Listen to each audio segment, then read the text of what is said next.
Hello, YouTube. Welcome to my channel, Marriage, Politics, and Sports. I'm having fun doing these little political reactions, and what I think me and my girl Caroline Levitt are becoming fast friends. I like the way she gives these briefings so I can go ahead and say my opinion. Now, I'm not so sure I have a lot to say, but I missed this one yesterday. I was busy. I didn't get a chance to get through all of it live, but there's so much going on in all facets with the status of the presidency, the progress, the peacemaking, the market, the Supreme Court changes, all that stuff. It's just so much going on. It's a great time to be alive. The whole world is energized because of this administration right now, both positive and negative, right?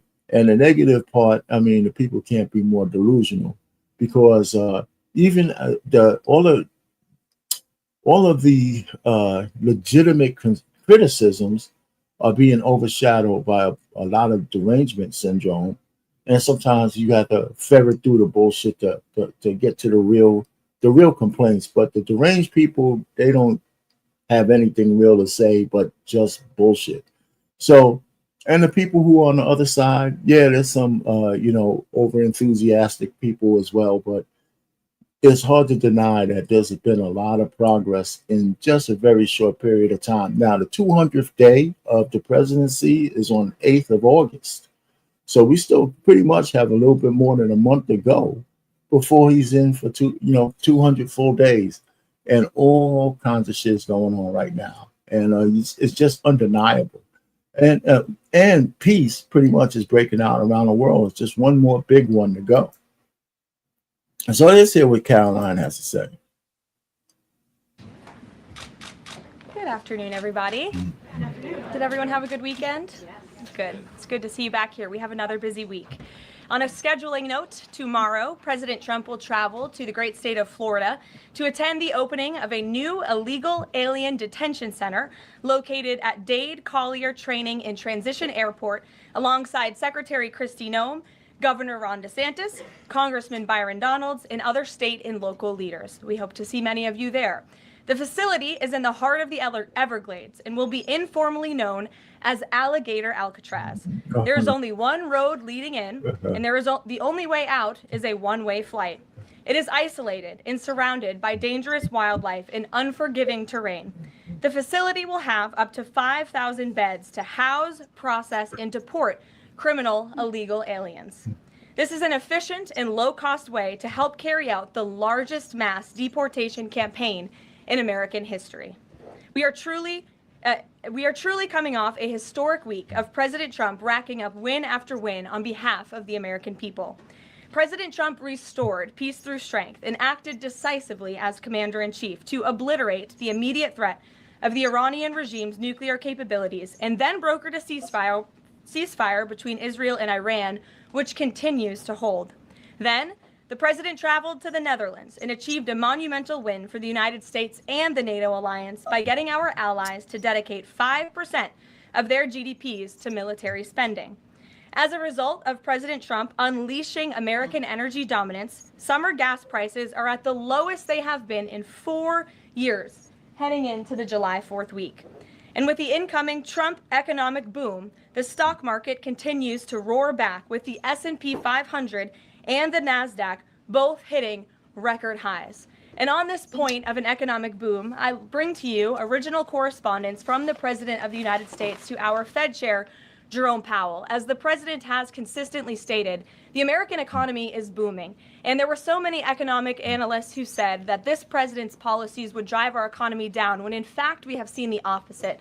We've seen a massive deregulation campaign take place. We've seen inflation completely diminished from where it was under the reckless spending and the bad policies of the previous incompetent administration. I would remind the Fed chair, and I would remind the entire world, that this is a president who was a businessman first, and he knows what he is doing. He has a proven economic formula that worked in his first term as president, and it is working again. Listen, man, the Fed chairman is being like a big baby. He hates Trump, and he'd rather see the whole country burn than to give Trump this win.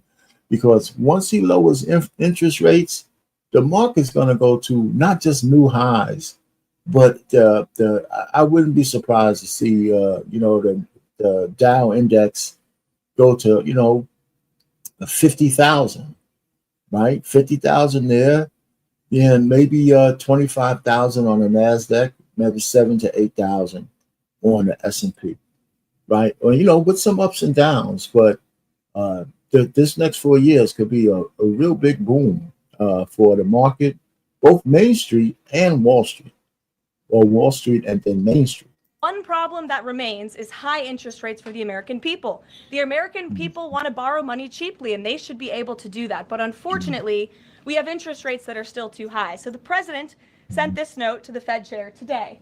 And if you look at this chart, this is a chart of all of the interest rates of many countries throughout the world. At the top is Switzerland. They're only paying a quarter for interest rates. Cambodia, Japan, Denmark, Thailand, Botswana, Barbados, Taiwan, Bulgaria, Cuba, Sweden, Morocco, Cabo Verde, South Korea, Algeria, Canada, Albania, Libya, Malaysia, China, New Zealand, Trinidad and Tobago, Czechia, Bolivia, Australia, Costa Rica, the Bahamas, Kuwait, Papua New Guinea, Bosnia, United Kingdom, and the UAE are all paying lower interest rates than the United States of America, which has one of the hottest and strongest economies in the world. The president sent this note to the Fed chair. It says, Jerome, you are as usual too late. You have cost the USA a fortune and continue to do so. You should lower the rate by a lot. Hundreds of billions of dollars are being lost, and there is no inflation. And the president is right.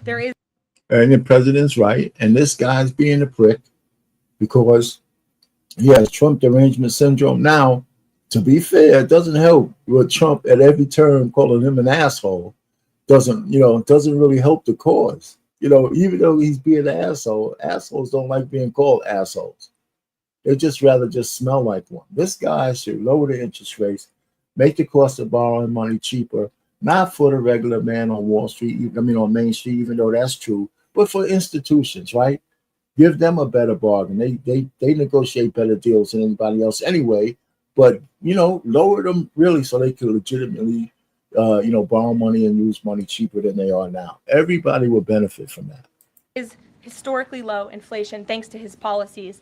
And we will continue to drive down the cost of living in this country for Americans. We will continue to deregulate.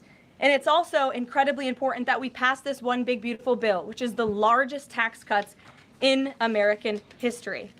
And that's why the White House and the president himself have been in touch with lawmakers all weekend long. I understand that they're really excited about this big, beautiful bill. But the truth of the matter is there's some issues in there. I don't know it all. Half the congressmen and senators probably haven't even read it all. Elon Musk, right? No matter what, he can't even contain himself on how much he hates the bill. And every time he talks about how much he hates the bill, Tesla stock goes down. So he's willing to even destroy the price of a Tesla in order to tell the president that he can't stand this bill. But it's one thing to say all this shit, but what's your alternative? Now, right now, if they don't sign this bill, what will we default into will be much worse, right? So, but the president's going to have to compromise on some things, and even this so-called cut in Medicaid, Medicare, whatever that is. If this shit's going to illegal aliens, I don't give a shit. We shouldn't be paying any money to people who are not here under full compliance. We just shouldn't be. It's stupid. But they're saying the knife won't be that fine. They're saying some folks who legitimately deserve it are not going to get it. That's one. The people who are able-bodied and don't want to use and do 20 hours worth of service, whether it's volunteer work or something to earn the Medicaid, that's ridiculous, man. Get off your ass. No more handouts. If you want Medicaid that bad, do something. If you're able-bodied, now if you have some legitimate health concerns, you can't get out of the house, you can't move, that's one thing. They're not taking Medicaid away from those people. But if you got two working legs and arms, and you're, I guess anywhere from between 18 and 65, that you could do stuff healthily. I mean, you don't have no excuse not to do something. I mean, anything. If they say volunteer work is good enough to do, find somewhere in a church or a soup kitchen or something and do 20 hours to get the money you want. You can't do 20. I mean, it's just ridiculous, man. That's ridiculous. Of course you can. To get this bill passed, and they are working very hard to do so. It remains a top priority for the president. And this bill has exposed the clear differences between Republicans and Democrats in 2025. The Democrats are doubling down on craziness and radical policies that are undermining the very fabric of our country. Just look at the Democrat nominee for New York City Mayor, Zohran Mamdani. He's a Democrat socialist, really a communist, who proudly calls to defund the police, peddles anti-Semitism, praises pro-Hamas groups, wants Israel abolished, and believes wealthy Americans should not exist. Those are his words, just as recent as this weekend. Meanwhile, under President Trump's leadership, Republicans are fighting tirelessly for everyday middle-class working Americans who re-elected this president. And we're carrying out a revolution of common sense. And all of that is packed into this one big, beautiful bill. It delivers the largest middle and working class tax cuts in U.S. history. It keeps America safe by funding the largest ever one-time investment in border security. It's enough to reverse the Biden border invasion. And every single Democrat is against that, against securing our border and deporting millions of criminal illegal aliens. The one big beautiful bill also strengthens and protects Medicaid benefits, despite what Democrats are saying, for eligible American citizens who rely on it, like pregnant women, children, seniors, and people with disabilities, by eliminating waste, fraud, and abuse that threaten to destroy this program that was intended for the most vulnerable in our society. And every single Democrat in Congress is against rooting out that waste, fraud, and abuse and blocking the 1.4 million illegal aliens who are currently improperly receiving these benefits that should be going to American tax-paying citizens. The Democrats in Congress are more concerned with defending illegal aliens than they are hardworking Americans. And the big beautiful bill also revitalizes our military and enhances our defense capabilities, protects our country from emerging new threats by funding a cutting-edge missile defense system called the Golden Dome. And as we all know, the one big beautiful bill makes the Trump tax cuts permanent. The White House and the president are adamant that this bill is passed and that this bill makes its way to his desk. Republicans need to stay tough and unified during the home stretch, and we are counting on them to get the job done. So with that, we will take up questions. John Fredericks is in our new media seat today. John, thanks for being here. We'll kick it to you. Thank you, Caroline. Let's get to the one big beautiful bill first. It Sure. appears now you're going to get at least 50 votes in the Senate. There'll be some amendments. What is the president's confidence level in getting 218 votes in the House by the end of this week in order for him to sign it on Friday? Well, look, we are very well aware, the president is very well aware, that this bill needs to not only pass out of the Senate, but it needs to go back to the House. And we need the full weight of the Republican conference to get behind this bill. And we expect them to, and we are confident that they will. The president has been working hand in hand with Senate Majority Leader Thune and also our House Republican leader, or the Speaker of the House, Mike Johnson, both of whom will be at the White House today to meet with the president yet again. I believe they were here this morning, actually. You guys could kiss the 4th of July goodbye, though. Yeah, you know what? And it's good to have a deadline, but it's not a deadline meaning things are going to fall apart. But those guys are going to have to be right back at it before they really go on any kind of recess, the following week, And so I think there's enough stuff in this bill that even the Republicans have some, trepidation. And so we know that. And the Schumer wants every word read. I don't know if he can really pull that off and all this other kind of bullshit. The Democrats have become obstructionists. But, do you still have all the votes in the House that are going to agree with the changes from the Senate? So there's a lot of time to go. And I don't have any faith in these assholes in Congress and the Senate to actually work hard enough to get something tangible done by the 4th of July. I have one follow-up. Sure. You outlined Jerome Powell and the note that the president just sent to him. There are many who believe that Powell has been politicized in a lot of different ways. The president has not been shy about acting on things that he believes in. Why not just fire Jerome Powell and put in somebody that is going to lower rates? Why wait? Well, it's a good question, and one you can ask the president because that's a decision for him to make. But you're right to point out the politicization of the Fed, and it's very unfortunate for our country. But Jerome Powell cut rates numerous times ahead of the election when Joe Biden was in this Oval Office, but now he refuses to, and the economy is in a much better place. So there really isn't a good explanation for that, and the president is rightfully calling attention to it. Yeah, listen, I think there's an underlying reason that president isn't firing him. I think there's some dispute as to whether he could fire him cleanly, and firing him. I think there's some reasons for, I guess, nationally, publicly, that he doesn't want to say, I want to put a Fed chair that's just my puppet. He'd rather the goddamn guy do the lowering the interest rates because it's the right thing to do, and knowing that he hates Trump and he does it means that's a bigger win than putting a puppet in there who's just going to do what he says, because then it doesn't look as organic as it should be. You know what I'm saying? So there's some wisdom in not firing this guy, even though he hates his guts. You know, I that's what I think. Because at some point, this guy's job has to outweigh his hatred for Trump. I mean, it doesn't have to, but it should if he's a man of his own integrity.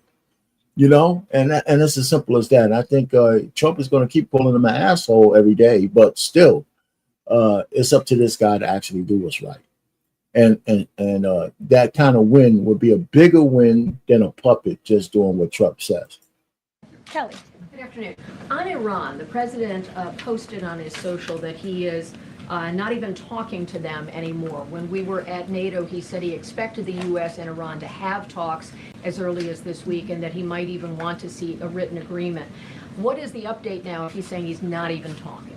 So as I told you from the podium last week, I said the administration, and namely our special envoy Steve Witkoff, has been in communication both directly and indirectly with the Iranians. That communication continues. The president himself has not talked to Iran, which he pointed out in his truth statement.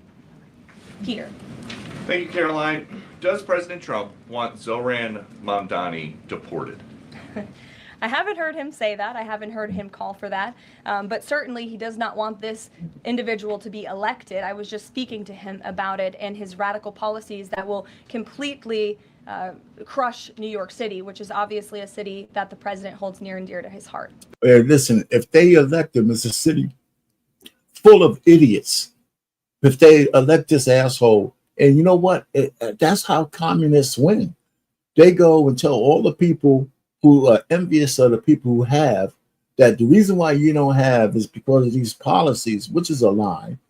And so now they would vote anybody in if they think they can get free bus rides and free food and free this, free that. It's pandering to the lowest form of human beings, right? Envy, jealousy of people who have. And so this guy has all this traction, and he's openly saying that he's fucked up. You know what I'm saying? Defund the police, right? Take from the rich and give to the poor, like some Robin Hood. Like that shit's just going to be price fixed houses and apartments, so that any new houses will be that are not fall under there will be at a premium, and nobody's going to be able to afford them but the ultra rich. I mean, it's just crazy. You know what? And I can understand a guy like this and the socialists who are being planted into the Democratic Party, the AOCs, the Jasmine Crockett's, and, the Kamala Harris's, all of them, they have a certain amount of appeal to the weakest demons in everybody, the strongest demons and the weakest personalities of people who believe that, nobody should earn anything. It should just be given to it because that's how you're supposed to share life. And it's just bullshit, man. But you can't deport this asshole. Right? We got to stop talking about it. The guy's a legitimate citizen. He can't fucking be deported. So we should just say that's a stupid question. He can't be deported. To where? We can't start deporting people because we don't like what they say if they're United States citizens. So let's just stop the bullshit, okay? There's this Congressman, Andy Ogles, he wants the Attorney General Bondi to explore denaturalization proceedings because he thinks Mamdani could have misrepresented or concealed material support for terrorism based on rap lyrics he wrote in 2017. Does President Trump think this is a worthwhile use of the Attorney General's time? Well, I'll let the president speak to that. I have not seen those claims, but surely if they are true, it's something that should be investigated. And Wait a minute. Wait a second. See, no, it's the question is it worth her time doing that? Now, the only reason why that shit came up about rap lyrics is because they've been putting rappers in jail because of their lyrics in their fucking song. And there's something fundamentally wrong with that. But unfortunately, some of these assholes are rapping about the actual crimes that they've committed, right? So, like the whole saying, anything that you say could be used against you.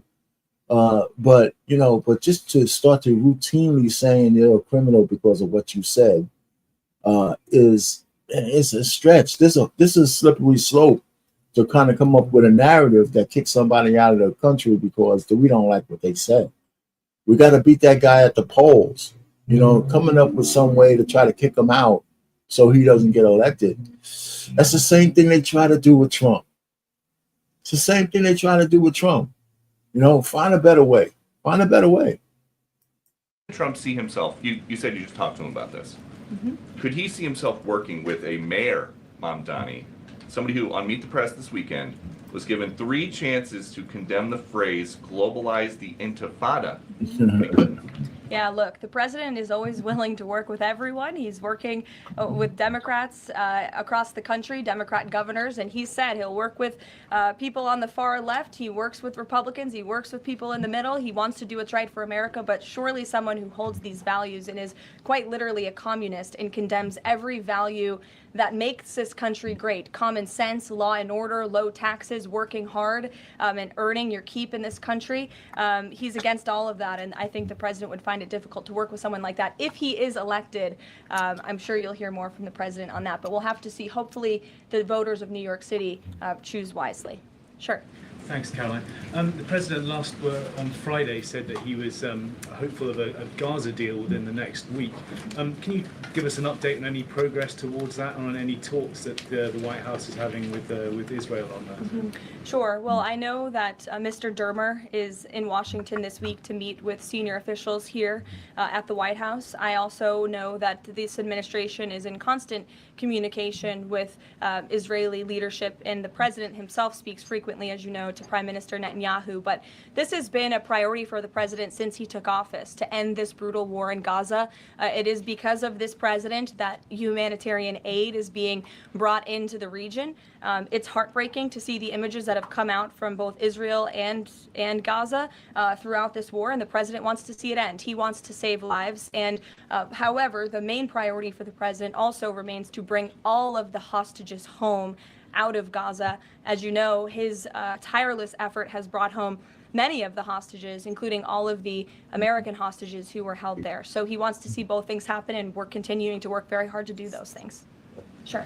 Yeah, thanks, Caroline. What is the White House's response to Senator Tillis's criticism articulated from the Senate floor yesterday, in which he said passing the big, beautiful bill would betray President Trump's promise to protect Medicaid?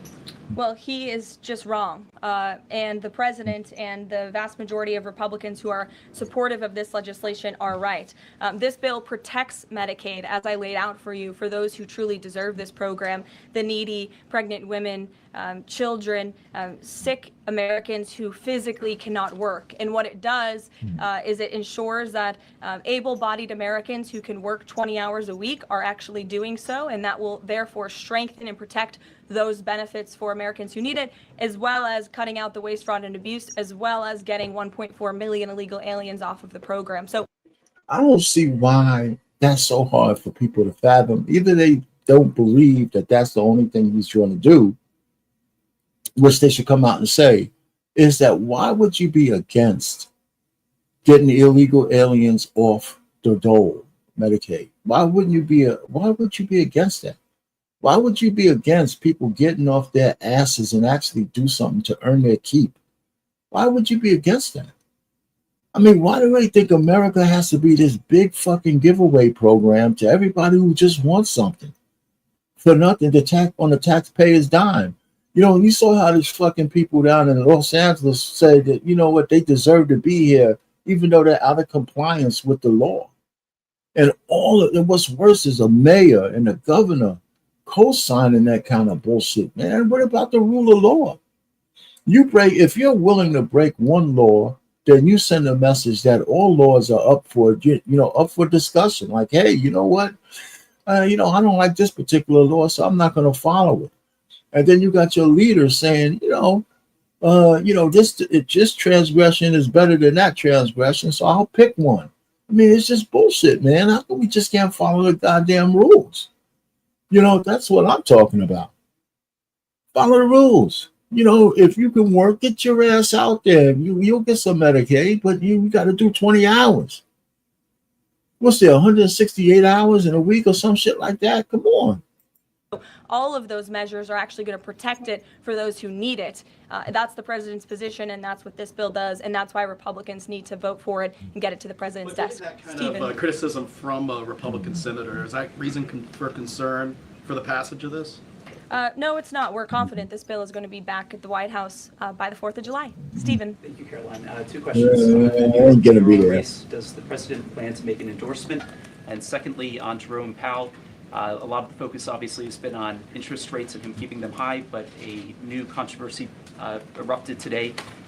My colleague first reported that he's facing Chairman Jerome Powell is facing accusations of lying to Congress, which is a potential crime, about luxurious details of the Fed's $2.5 billion renovation project. Senator Loomis has called attention to this. Some experts want him to be investigated. Does the White House want these allegations investigated and, if found substantiated, punished? I'll have to take a look at those allegations, and I will raise them to the president's attention and let him speak on them himself. To your first question regarding the mayoral race, the president was asked that yesterday by Maria Bartiromo. He refused to give an endorsement, so you won't get one from me at this podium unless he wants me to do that. Philip, go ahead. Oh, okay. Sure. And then I can go to you. Cool. Thanks. Thank you. The president said that he's working on a temporary pause for immigration enforcement in certain industries. I'm wondering what you can tell us about how he's determining which industries are deserving of a pass. He mentioned farmers, but what about, say, construction workers? I mean, shouldn't there just be one standard here? I don't have any more details to read out for you, but what I can tell you is that the White House is working closely every day with the Department of Agriculture as well as the Department of Homeland Security when it comes to workforce enforcement, worksite enforcement, and the president's focus and the focus of this administration is, of course, to remove public safety threats from the streets and to deport as many of the illegal criminals, especially the violent criminals that we know are still here because of the previous administration. So that's the main priority and the goal. And then the president has already made cuts to the office of the Director of National Intelligence, but now Senator Tom Cotton has put forward a bill that would cut the office by another 60%. What's the president's reaction to that legislation, and is this something that he would support, those additional cuts? I don't know if the president's even aware of that legislation, but I will get you a response if he is aware and if he wants to respond to it. Go ahead. Thanks, Caroline. You mentioned the dangerous wildlife at the alligator Alcatraz. Is that a design feature? Why is the president going with this mega bill in such a precarious position in the Senate? And then also, can you talk about the CBO estimate that it would add about 11 million uninsured? Well, look, when you have illegal murderers and rapists and heinous criminals in a detention facility surrounded by alligators, yes, I do think that's a deterrent for them to try to escape. We do know that some of these illegal criminals have escaped from other detention facilities, like one in New Jersey, which I know was recently reported on. So, of course, we want to keep the American people safe, and we want to remove these public safety threats from our streets, and we want to effectively detain them as best as we can. As for why the president is going, I think his trip to this detention facility actually underscores the need to pass the One Big Beautiful Bill, because we need more detention facilities across the country. The last administration let in nearly 20 million illegal people from all over the world, and this administration is focused on arresting and detaining them. But in comparison to that 20 million illegal criminal population in our country, we only have 7,000 ICE agents in the interior who are doing this very important work. And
And so we obviously need more personnel, we need more resources, and that's why we need to pass the one big beautiful bill. On the CBOs. Go ahead. Yes, in the pink. Oh, thank you. Thank you. You're welcome. Can you please share some details of China trade deal? Has the U.S. agreed to ease some export, technology export restrictions? Sure. Well, the final language that was agreed upon in both Geneva and in London was signed just past week. We can get you that final text of the agreement. Go ahead. Thank you, Caroline. Damn, Even you in know the- what, man? behind Every time I cough, I forget to put the goddamn Jay sound Powell. pad on, man. The Shit. president got a short It's my list fault. of who he wants to see as Jay Powell's successor, and is he going to name a successor as early as this summer? I won't get ahead of the president on any announcements on that. Does he like Scott Bessent for the job? Again, I won't get ahead of the I president. need to get another TikTok, spoon. if you could, real quick, he said Sure. yesterday he's got a buyer, but the question there is, does he have a seller? And do you have any indication from the Chinese government that they've authorized a sale of TikTok to the U.S. or to U.S. buyers? What I can tell you is that these discussions with China regarding the sale of TikTok have been ongoing at the highest level, and they will continue. As you know, we have another 90-day extension, and it's just to continue to work out this deal and make sure that TikTok stays on for the American people. That's the president's main goal in this, while protecting their privacy and their security. Behind you. Go ahead. Thank you, Caroline. The president has been calling for a deal in Gaza for 2 days and many posts. Who is blocking the deal? And one other thing, when he posted on Netanyahu's trial, also he said it interferes with the negotiations on Iran and on Gaza. What did he mean by that? I'm sorry, to your second question? Question. When he posted about the Israeli Prime Minister trial, he Yes. said it interferes with the negotiations on Gaza and on Iran.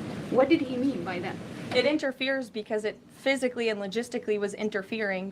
The prime minister was slated to go to court last week when he's in the middle of negotiating a peace deal and bringing hostages out of a war-torn region. And so the president was simply, I think, emphasizing his empathy that he has for Bibi Netanyahu and seeing him go what he's going through with his own judicial system in the state of Israel. Clearly, the president knows that very well. He, too, was a victim of a judicial system that was trying to put him in jail, as you all know. You all covered it. But President Trump... Yeah, but you know what? President Trump, as bad as he is, he doesn't have 200,000 bodies on his sleeve. Netanyahu's issue is not the same as Trump's. You know, if his own people are trying to put him away, we're talking about Israelis. If they're trying to put him away, with their dedication to their homeland and all that shit, man, he has probably done something that's so heinous that his own people want to put him down. You know, I wouldn't compare that to Trump, where somebody said he wrote a check because he banged out some chick 20 years ago. You know, that's not the same shit, man. You know, so listen, don't compare him on a moralistic level to that guy Netanyahu. There's no comparison. I mean, Trump doesn't have blood on his hands like that dude. Let's stop that. Prevailed. That's why he's back in the Oval Office, and he believes that Bibi Netanyahu is a great leader for the people of Israel. The president just worked with him closely to end that 12-day war and to obliterate Iran's nuclear facility, to take out that imminent threat, not just to the state of Israel, but also to the United States of America and the rest of the world. And he dodged a bullet there, man. He dodged a bullet. You know, I didn't want that to happen. It worked out, but it could have went left very easy. And Netanyahu is not the kind of guy you put all of this shit that you guys are doing on the line for. Netanyahu is crazy. It's absolutely crazy. That will eventually could come back to bite y'all in the ass if y'all keep backing this dude. You know, I mean, yeah, you want to be back with Israel, but you know, sometimes the kind of man that you're backing matters. It matters. believes that Prime Minister Netanyahu should be praised for that. No, he should. Thanks, Caroline. On the mega bill and the amendment that would limit Medicaid expansion under the Affordable Care Act, does the president want that amendment to pass? The president wants this bill to pass. Meredith. Hey, thanks, Caroline. On trade, we have this looming July 9th deadline coming up. We heard the Treasury Secretary say that he expects to wrap up these trade deals by Labor Day, but when President Trump was asked yesterday about any extensions by July 9th, he said, I think that would be necessary. So the president ruling out any extensions on trade for any nations, even if they're negotiating in good faith? Well, you heard from him directly. He said he did not think that it would be necessary. He is going to set the rates for many of these countries if they don't come to the table to negotiate in good faith. And he is meeting with his trade team this week to do that.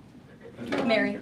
Thanks, Caroline. I just watched a CNN segment on a new app called Ice Block, and it kind of appeared to be promoting this app where you can tell people where ICE agents are.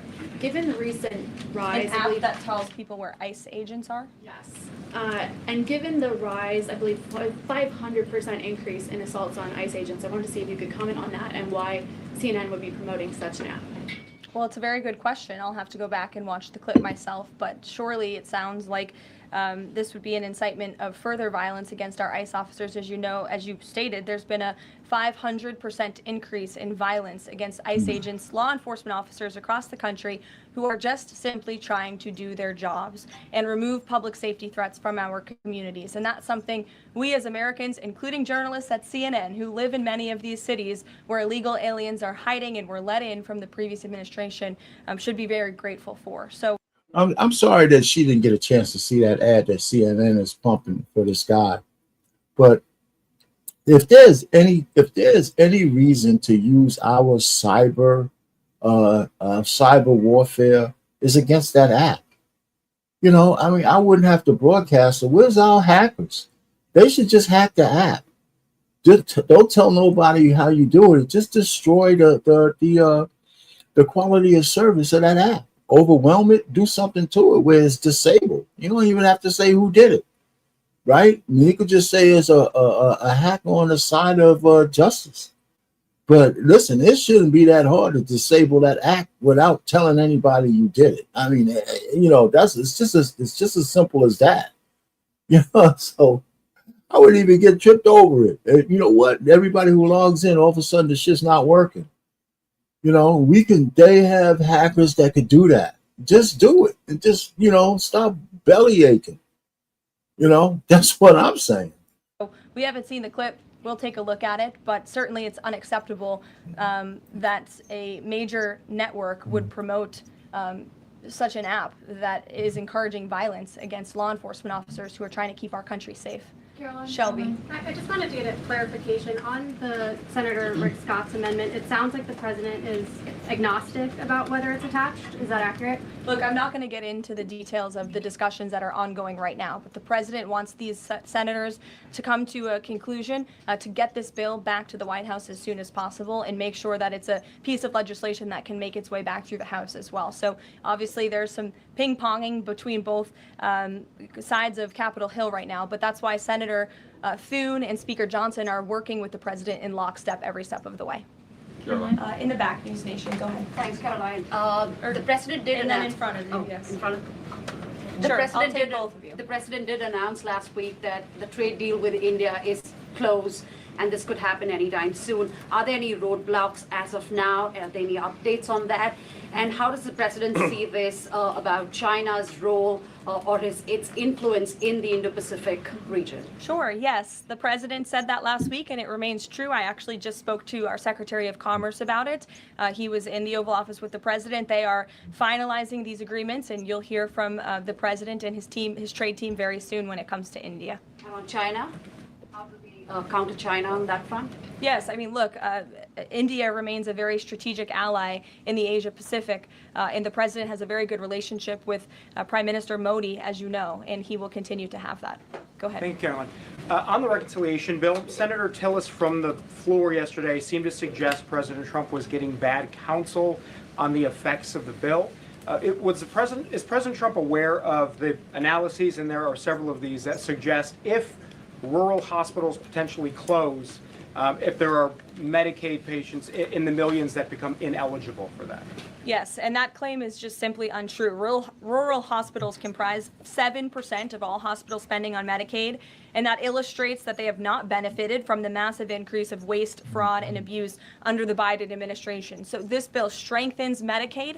It will protect those benefits that hardworking Americans need, and that's why the president wants this bill to pass. The senator was wrong. The president put out a Truth Social post addressing it, and then the senator announced he's no longer running for office anymore. So I think that case has been closed, and the White House is continuing to focus on getting this legislation to the president's desk for his signature.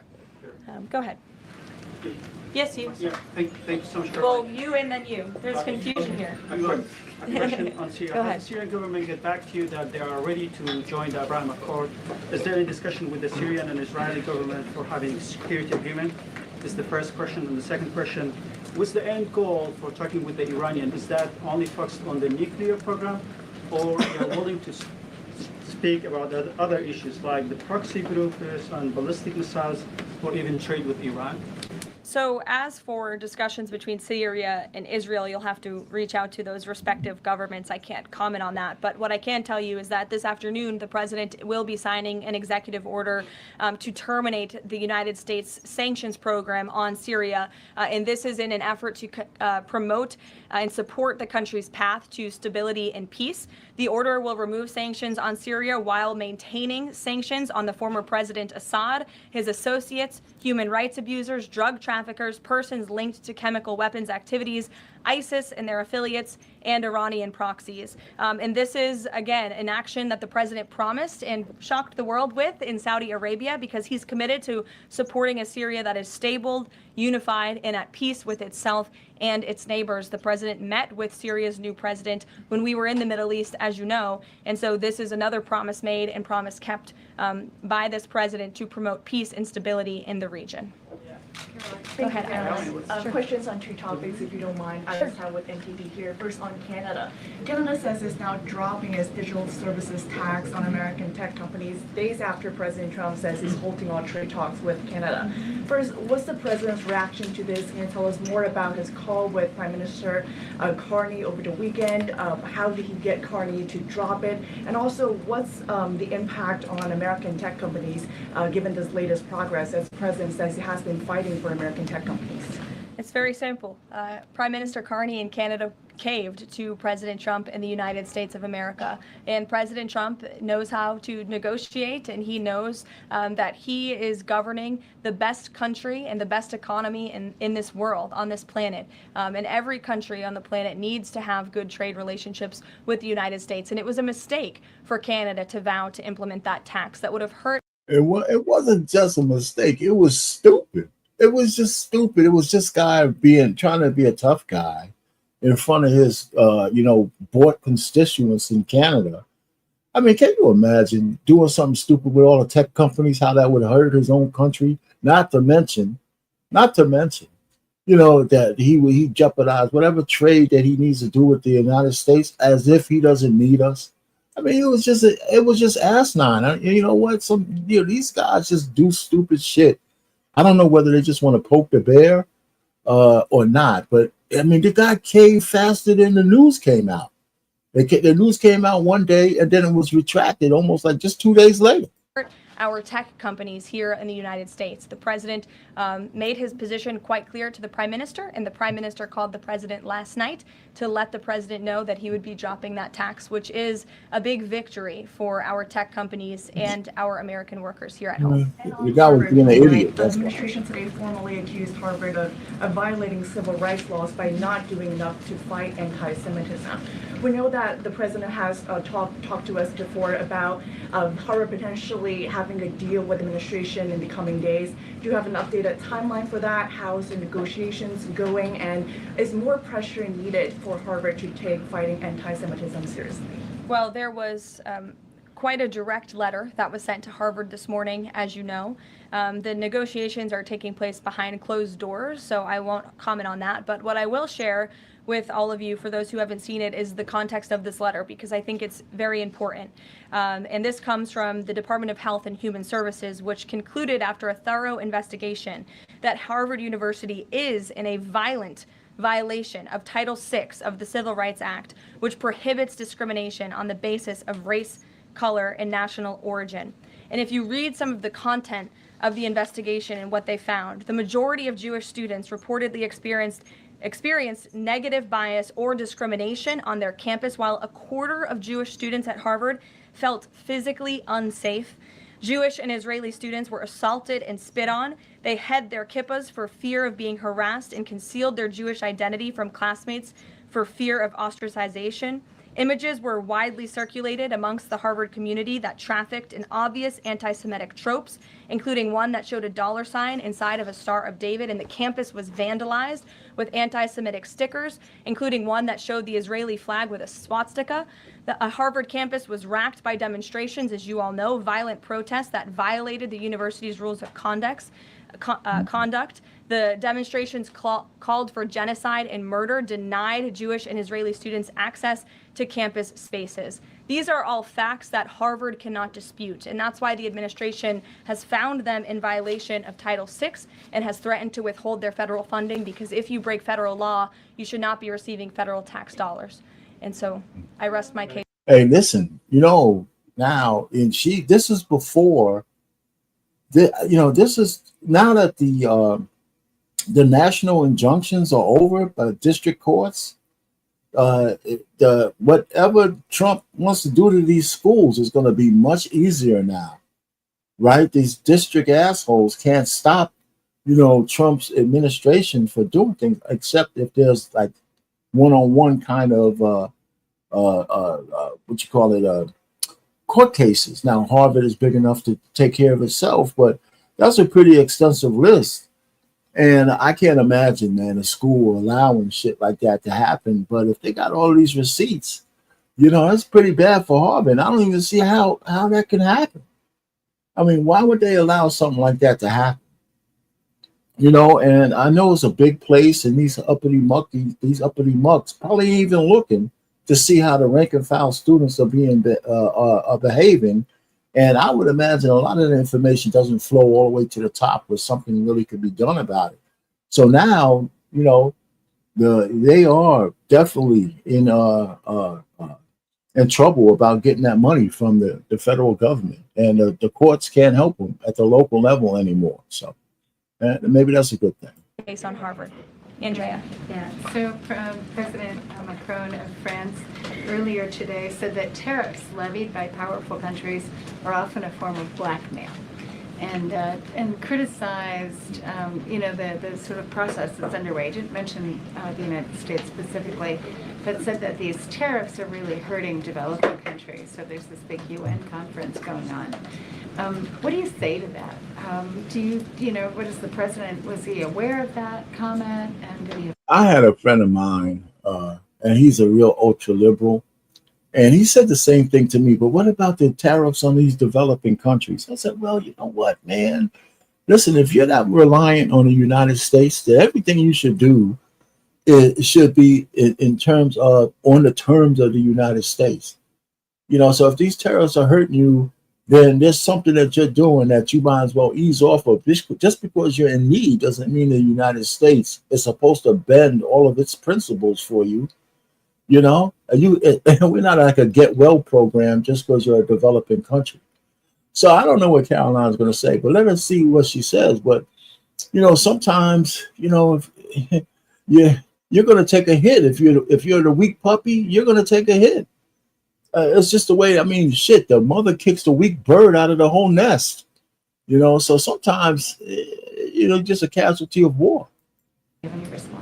I think the president and the White House would certainly reject that characterization by Prime Minister Macron. Tariffs are an effective use of presidential power to bring back the middle class, to bring back our manufacturing industry, which was the backbone of our American economy and has been hollowed out by globalist politicians who have caved to foreign countries instead of doing what's right for American workers. That's why the president is effectively utilizing his authority to wage tariffs and to utilize tariffs, and continues to be in discussions and negotiations on trade to do what's right for America. And Europe and the rest of the world might not be used to that, but President Trump is back in town, and he's going to do what's right for our people and our country. Can I just follow up on Netanyahu? So there's a report in Israeli media that the Prime Minister will actually be here, that Netanyahu will be here today meeting with the President. Can you confirm that? I don't believe Prime Minister Netanyahu is here today. I think you guys would know about that by now. Unless there's something going on I don't know about, but I don't believe he is. I do know he has expressed interest in coming to Washington and meeting with the president, and we are working on a date for that. I do not believe it is today, but that would be fun. You never know in this White House, let's be honest. Go ahead. Thanks, Carolyn. Does the president support this new measure in the big, beautiful bill that would impose steep new taxes on new wind and solar projects? I believe you're referring to the credits for wind and solar projects. And we're talking about the new tax. There's a new tax that it's estimated would add 10 to 20% to the cost of any new wind and solar projects that start after this year.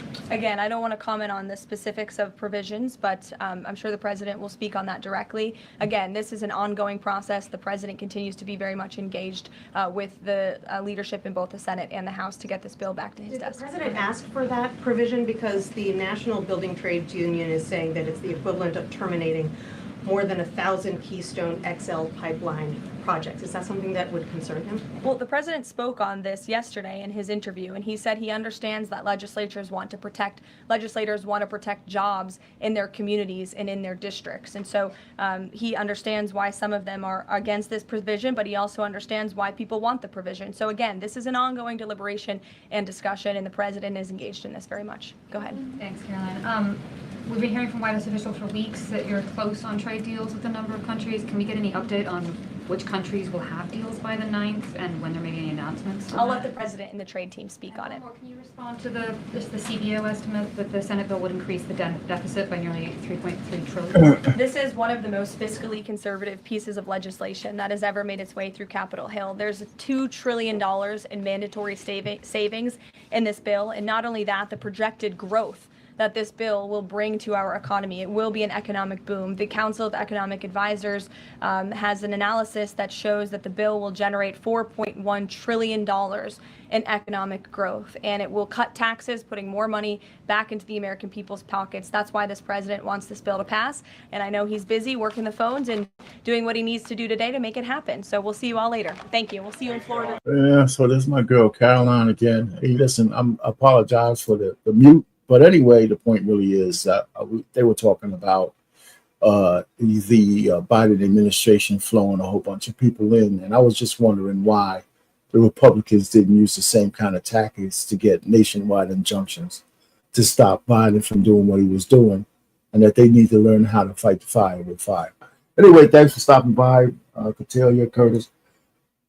Now I'm out of here. Everybody have a rest of the great afternoon. I may come back if there's something else to talk about later on.